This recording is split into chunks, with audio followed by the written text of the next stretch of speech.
I was once forced upon a window by a small girl who was never blessed with sight. She christened me the lamp who would interpret the light.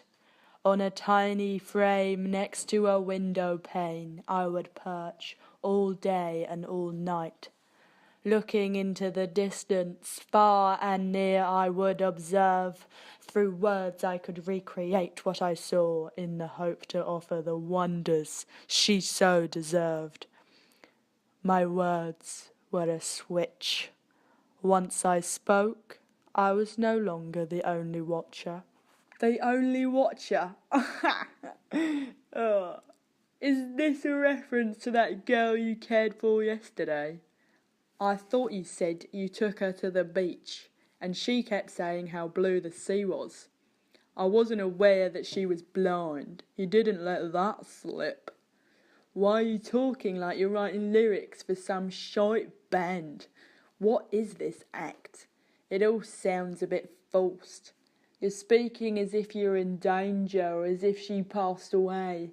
But wasn't this yesterday?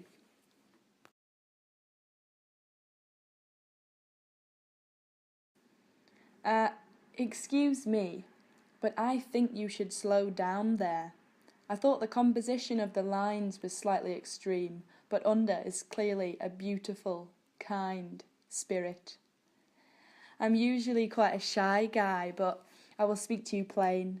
You remind me of a marble sculpture held in a fighting pose. Oh, I like those.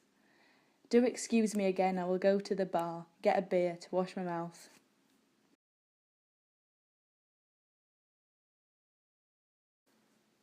That guy looks like he's in the army. I think he was a bit cross with me. Did I say something terribly wrong? He sure did track you down, though. Your voice must have spread across the room. He sure did enjoy that moment with you. You should go over there, give him a shot. I can kind of see what he means. You do look like a sculptor dressed in casual clothes. Maybe it's because you were built so tall. I think I'm a bit drunk. My eyes are all smudged. These glasses look a bit like nipples. Maybe I should go home.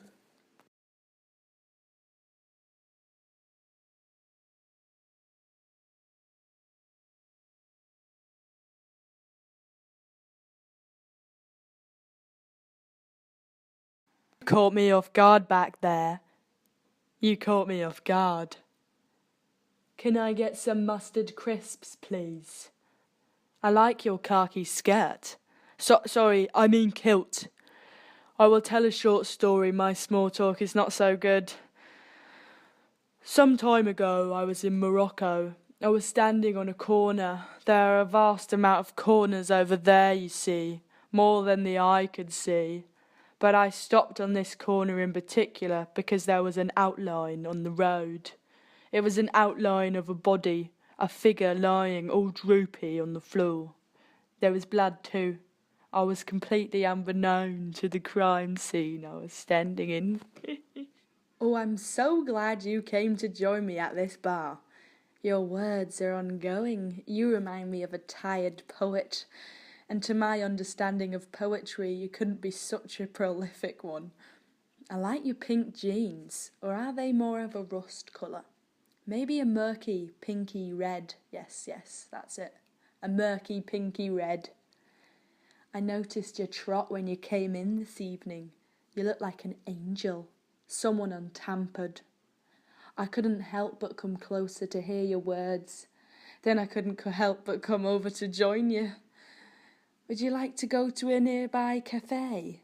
We could speak more clear. Oi, oi, oi, you lot!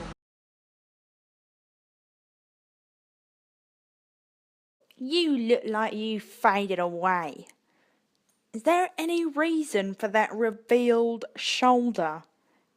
Oi, can you hand me a white ration, please, with a squeeze of orange, please? You two look like you're about to blend into one. I will break you two up for the moment and tell you the outline to a fable. It is the story with one legend and another legend's pet sphinx. The legend and the sphinx enjoyed each other's company a lot. But the sphinx's owner, another mighty legend, was not so happy about this. The owner of the sphinx clashed with the other legend and felt that the sphinx had lost its loyalty. Instead of creating a divide between the sphinx and his opposing legend, the legend tied them both together at the ankle with a long lock of magical red hair. Nanny! I told you not to come here this evening. You're making a grave mistake. I thought you were having a swim.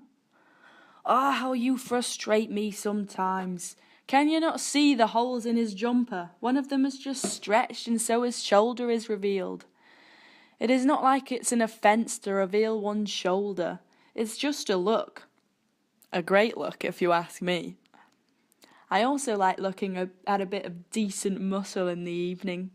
Oh, maybe I shouldn't give so many compliments. I might be pushing the wrong buttons. Have you ever noticed how feminine a pint glass is? It's funny, I was just on my way to the pool. I decided to walk, and the walk was a bit longer than I remembered from last time. Anyways, I just crossed one of those striped bits of the road when I looked up at the building, and there was a portrait of a duck. It was a pub sign. So I debated for a while to myself and thought, seeing as I'm passing by, I might as well pop in and drink some kind of alcoholic product before my swim. Why not, I thought. So yes, I sat down and had a couple pints and may have forgotten about the swim. Then I spotted you, talking to you. I couldn't quite figure out what you were saying about. I focused on your body languages and tried to make a description. I did mimic your voices a little in my head. Oh, I wish you could hear too. They're quite accurate, I do believe. Oh, so you were that interesting-looking person I spotted sat over there by the 6 nut dispensers under that poster of Bob Marley in overalls. I looked straight at you, and you just stared at everyone else but me. I felt quite left out. I even saw you looking curiously at that group of girls in the corner, making piles of pie and mash. Just to tell you, if you were still confused, it is a tradition in this pub that every Tuesday a group of people takes it in turns to make a kind of kinetic sculpture using only the food on the menu. Whoever wins gets a 3-litre bottle of beer of your choice. It's a fantastic competition.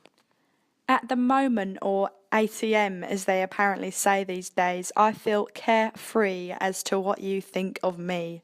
And yes, I was unsure about the purpose of those pie and mash piles, so I guess I will say thank you for your description. I really think you should both calm down. I was just trying to break my pattern this Tuesday. It's the first time I've ever made a footprint in this pub. Now can you answer me this? What kind of a joker paints a treacle tart on the Central Line sign? It's at nearly every bloody stop. I'm just flabbergasted.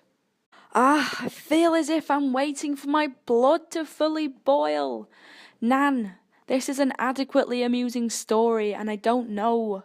Maybe it was something else, just it looked a bit distorted, by the crease in the window of the tube. Or maybe it was just a shadow or an ancient symbol. I don't know. I feel as if I'm walking on wire when I'm talking to you. I've been trained not to make you upset. But listen, I don't want any more onlookers than we already seem to have. Can you please go be on your own now? I have finally caught a fish. It was unbeknown to me that there were people looking. Maybe it's because we're at the centre of the bar, so they can't help but look at us. You're being a little harsh. You can't just cut your grandmother out of the pub forever. And sorry, not to disrespect you, but I wonder if they're looking at you. You look like you've painted that pink lipstick on your face with a mop. You have just cut the grass a little too close. Still, I will say this. My lipstick is violet, not pink, and I always paint my lips to look like a wave. I love to swim, you see. If I were you, next time I am crossing the road, I would wear something of high visibility. My driving isn't ace as I am in my old age. The traffic lights I often drive through. I wouldn't want to be crossing there if I were you. Goodbye. Enjoy the back of my head.